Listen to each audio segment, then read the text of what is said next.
Well, hi and good morning and welcome to my shop again. Boy, I got my hands full still with this receiver. So I'm going to go over a little bit of what's happened in the last couple of videos. Mostly to get it straight in my own head and talk a bit about what happened right at the end of the last video. So I think the big lesson in the last couple of videos for me is that my very trusty VTVM may not be so trusty in the end. And it looks like, despite the fact that the input impedance, the resistance part of my VTVM is very, very high, I think there's a chance that the leads have a fairly high capacitance to them, and that when I use them on higher frequency and higher impedance circuits, that capacitance is having a bad effect. And so, if you just look at my leads here they are. Just to show you, these are the original leads. It came with the meter. This is just two pieces of wire, very much like lamp cord, really. Nothing special about it. It's split all the way back to here. There's nothing special about this. It's not shielded in any way. And in my shop, I have this wire. Believe it or not, at the end of this wire is this kind of plug. And I have a little jack I put in here, and then an extension wire that goes, it's a shielded one actually, it goes all the way back to the meter. Well, that's a lot of lead going to the meter, so I suspect it's something to do with the capacity of these leads. So the lesson is, better be careful or not use these on certain high frequency or high impedance circuit tests, and rely more on the oscilloscope, which is also a very high impedance but has very low capacitance in the test lead. So that's one lesson learned. It may not be so important on AM work, but on FM work, which is something I'm trying to teach myself, it looks like it's a big deal. So let's get into what happened at the end of the last video. At the end of the last video, I convinced myself that the radio's FM sensitivity had dropped almost entirely out, in fact, it had gotten very, very low. I accepted that that's what was happening, and I went hunting for a possible cause, shooting in the dark, literally shooting cold spray just into the back of the set, a little blast here and there. I was actually doing it with some care. First go around, nothing happened. Next go around, I think my first spray shot or second spray shot, and wham, the radio came back to life. So I'm very curious about that. I think I'm going to spend a little bit of time analyzing it here at the start of this video. I may or may not get to the point where we're back to doing some more alignment. So here's the thing. That fade took a long time. The receiver was on for a long time in my shop here, a long time being an hour and a half, somewhere in that range, maybe a couple hours in fact. I had noticed, without commenting on it, that some of the IF cans had become very hot, and that's because there are tubes adjacent to them, and with the radio in this position, the hot air rather, is flowing upwards and was heating some of the cans. And I just touched it with the back of my finger, and I just noticed, wow, that's pretty hot, but I didn't comment on it. So, there's no question that in a tube receiver, and in lots of transistor equipment too, heat does build up over time, and so temperatures rise because of that. So the first suspicion, of course, if you can cold spray something back to life, is that the main problem is heat, that something has heated up, and once it's gotten hot, it's no longer behaving well. So let's take a look at the parts that are implicated in this. Just switch to my other camera here. And I'll take off the scope lead. Get it out of the way. Okay, now by my reckoning, the spot I sprayed, I think I sprayed right here, just at this. I was aiming for this. Now I'd already tried spraying some cold spray right up the holes here on each of the IFs. By the way, I can point around in here. I haven't turned the set on yet today, so there's absolutely no voltage in it. I tried to shoot some right up the holes there, and I was coming back for another round of doing that. And so I was actually intent on spraying it up the hole here, on the basis that up there is a couple of coils, a couple of these integral capacitors, and I don't know, I was just shooting in the dark, literally. Actually, I had not made extensive use, excuse me, of cold spray. In fact, I didn't have any in my shop here for a year or more, and now I've got a nice can of it. This is the first time I've gotten such a strong response from cold spray. I've tended to not use it as much of a troubleshooting tool because I've never had much success with it. So why haven't I had much success with it? Because I tended not to use it. Maybe that's more the right answer. So, as it turns out, one shot of cold spray right in this area, and this thing just leaped back to life. Now, what is down here? Well, first of all, of course, there's the IF, the coil, and the like in here.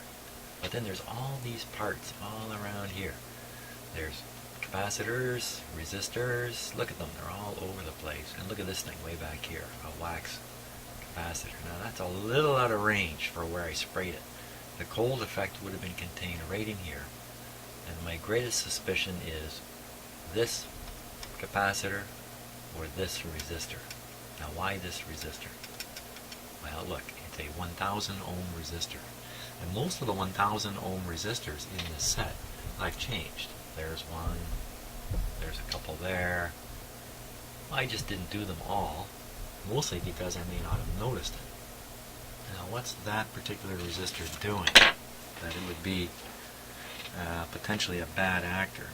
And so let's take a look on the schematic here as best we can, see if we can find it. Okay, so that's the last IF transformer. That's right in here. Okay, and right away you can see there's the 1000 sitting right there. Sorry if it's a little out of focus, but I'm going to leave it that way. Just trust me, that's the 1000. And so there's another 1000 here, and one over here, and they're carrying current up to the plate, or the other way around, however you want to look at it, away from the plate, DC current, excuse me. And so those resistors work fairly hard. If you think about it, 1000 ohm resistor, what is that? That's not much of anything, really, in a radio like this. Most of the resistors are like, 220,000 ohms, 100,000 ohms, 22,000 ohms. Not, 1,000 ohms? How does that fit into the picture? And so this serves a couple purposes.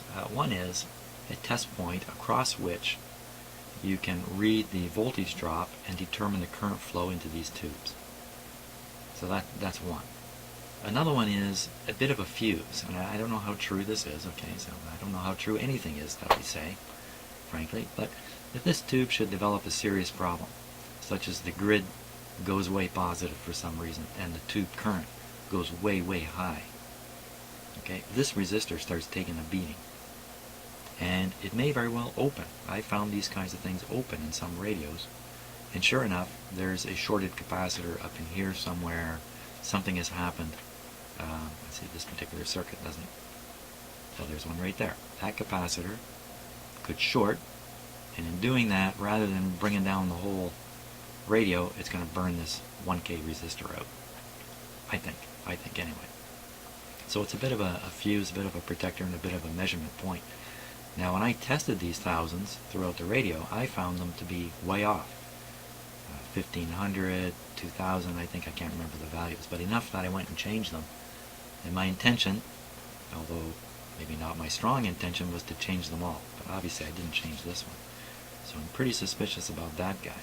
Now, let's look at that capacitor that's right underneath it.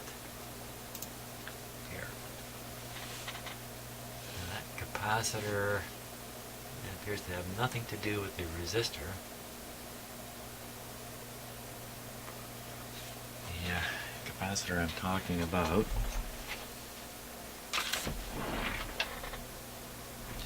on my wooden pointing stick. Okay, I have to use this one here. So it's this capacitor here. It's connected here to a ground point and there to that terminal. And there's a 470, I'd say that's a 470 K resistor. So I'm looking back on the schematic here. And I don't see a 470.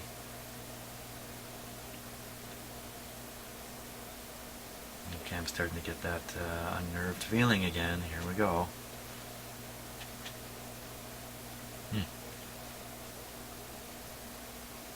I see 100K. I see 20. I can see on the camera.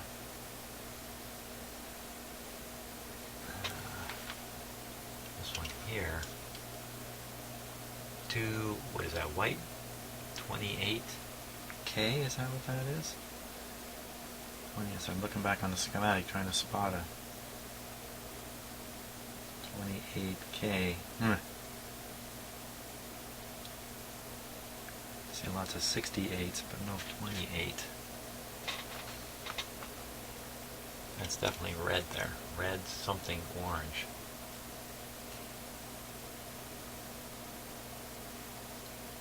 Well, as usual, I can't seem to match the schematic exactly to the radio. But nevertheless, I think, the deal here, before I turn the radio on and start warming it up and all that kind of stuff, I think I'm going to read the resistance of that 1000 ohm resistor right away. Now, of course, it's cool now, so maybe it's okay now. And as things warm up and the heat slowly gets to that resistor, and it might even have its own internal current heating it up, it reaches a temperature where its resistance just starts falling off. So here, let's take a look. Let's see what we get here.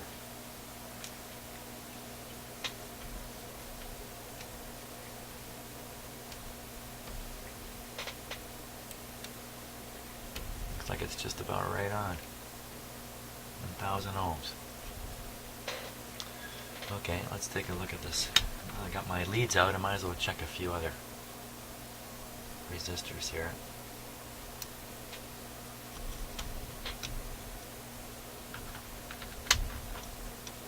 I think this one is 470. I have to go up to this scale to see it then.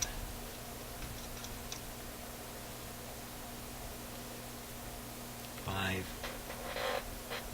was that? 500. Okay, good enough. Oh, there's this one in the back here, the red something orange.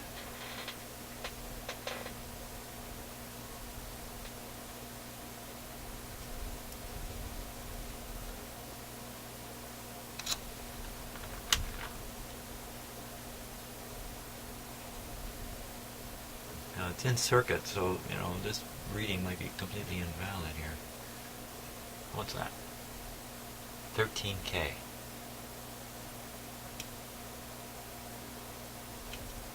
Sounds pretty low. Starts with a red band. But, like I say, it's in the circuit, so how can we be sure? Now I'm going to test from across a capacitor just with my ohm meter. Wow, exactly 100K.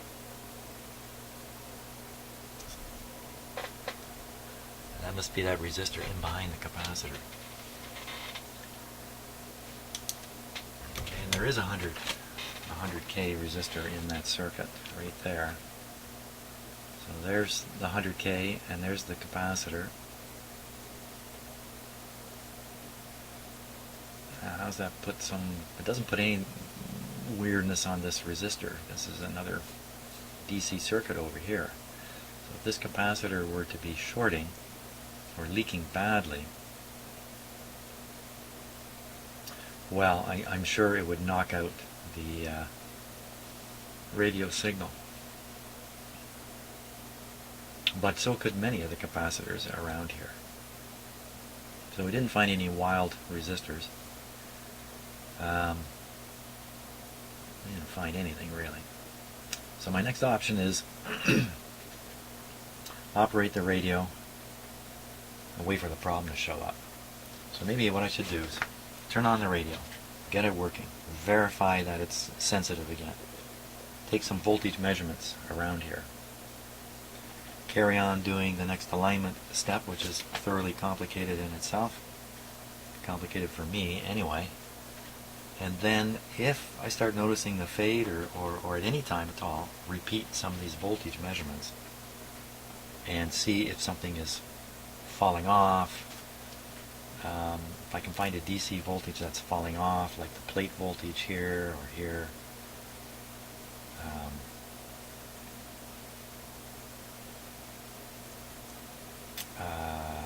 Not sure what else I could spot really. Plate and screen voltage, they're pretty much tied together here. Maybe that'll give me a hint in any case. Now the fade took a long time to come around. So, just thinking about the next step now. Read some voltages, I'm going to want to record them too. So I better get a pencil ready here.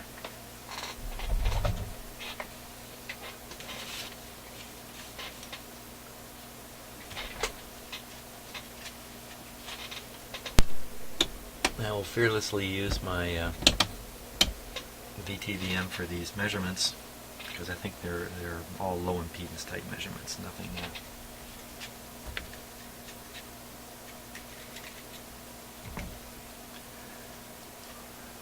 that should be affected by my meter.